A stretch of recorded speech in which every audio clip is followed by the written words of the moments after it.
Hey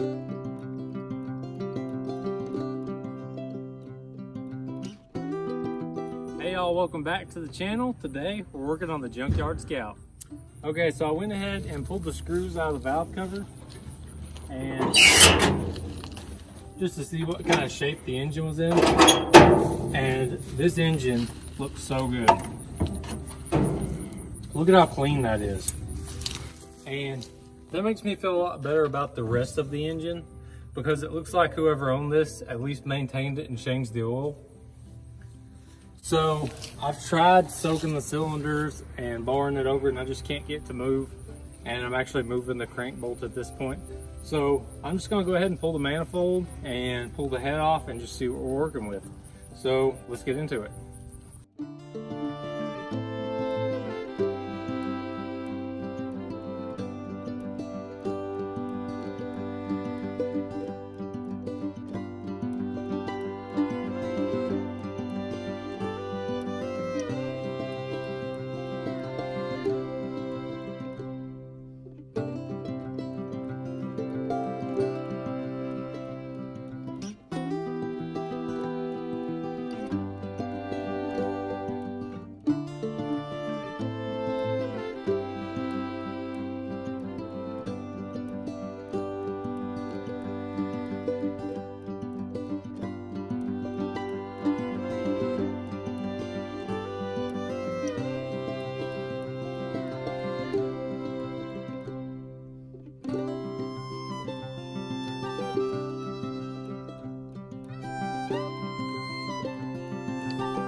Okay, so the valve cover's off, carb's off, intake's off. This little side cover is off. And I just cut the exhaust and should be just pulling these head bolts out. There's a little something down in there I need to take off.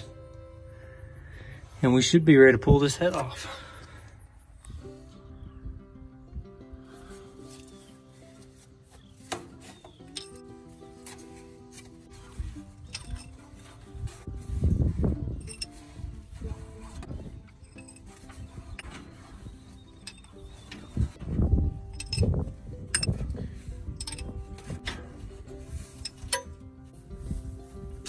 So I got all the push rods out and man, look at how beefy these things are. Those are massive. The ones closest to the firewall were a little bit too rusty. These two rear head bolts, there's no way that I'm gonna get the impact on them. And then underneath this alternator bracket, there's a head bolt. You can kind of see it up in there. So I'm gonna have to pull this alternator bracket off and then I can start popping head bolts loose.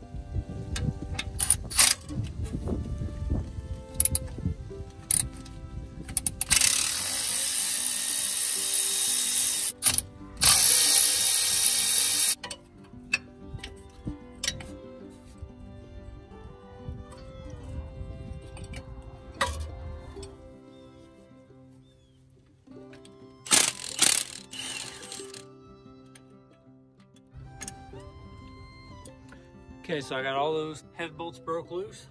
I'm gonna try and leave them in the holes they go in just so keep everything sorted. Check this out though.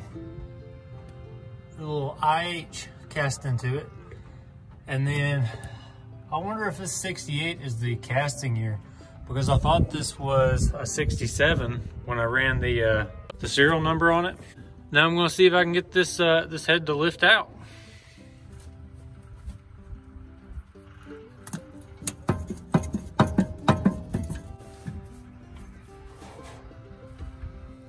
You saw it lifted up pretty easy, but this pipe, which now I'm thinking this is like a coolant hose, but it's a hard like aluminum or steel line, and it looks like it probably goes into the water pump.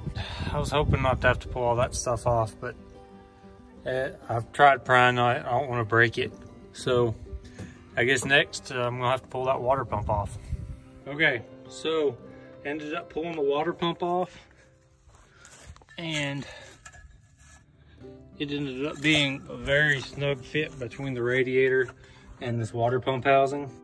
So like the mounting bolts for this, there was 3 of them. There was 3 of them.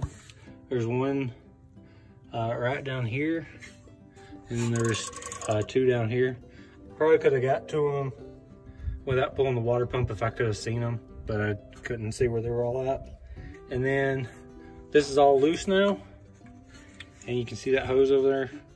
It's gonna come with it. So I gotta undo that lower radiator hose. I'll have to get a bucket or something to catch it. It does have green antifreeze in it. I forgot to, I don't know if it's full enough to see. It's not, but like the thermostat housing, it had green antifreeze in it, so that's a good sign. So I'm gonna pop that hose off, pull this water pump housing off, and then I think we can lift the head off.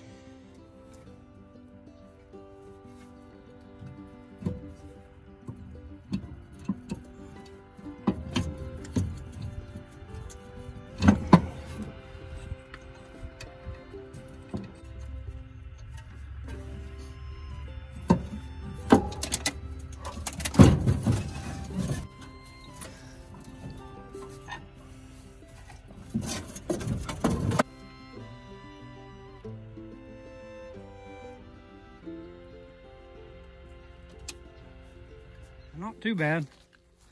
But there it is. Didn't put up too bad of a fight. I'm gonna dump all my head bolts out. It doesn't look as near as bad as what I was expecting. What I'm saying, I don't know why it wasn't turning over, because these don't look bad at all. I mean, there's a little bit,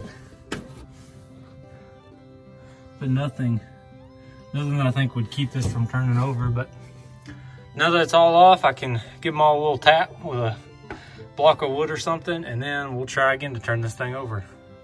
All right, sauce these up.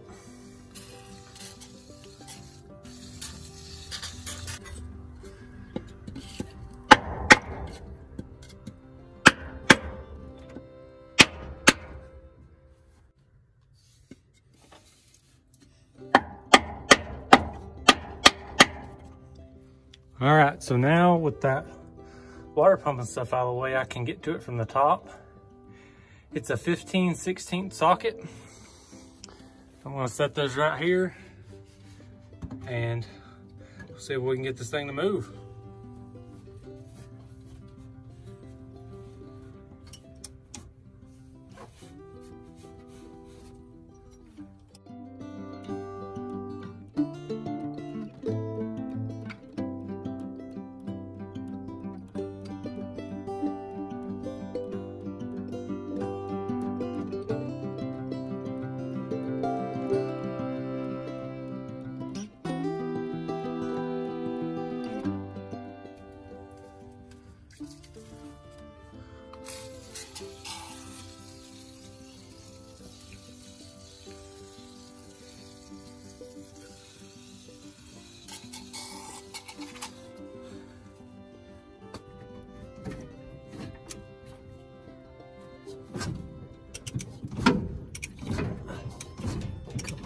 There it goes.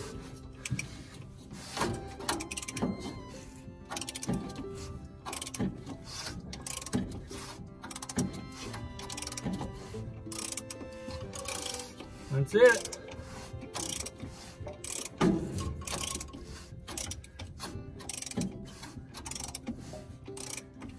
That's a full 360.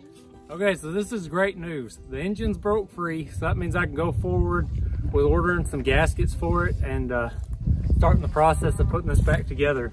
Maybe I could have got away with not pulling the head off, but I wanted to inspect the engine and see what shape it was even in. And it looks pretty good. There's a little bit of ring ridge, but I think it'll still run fine.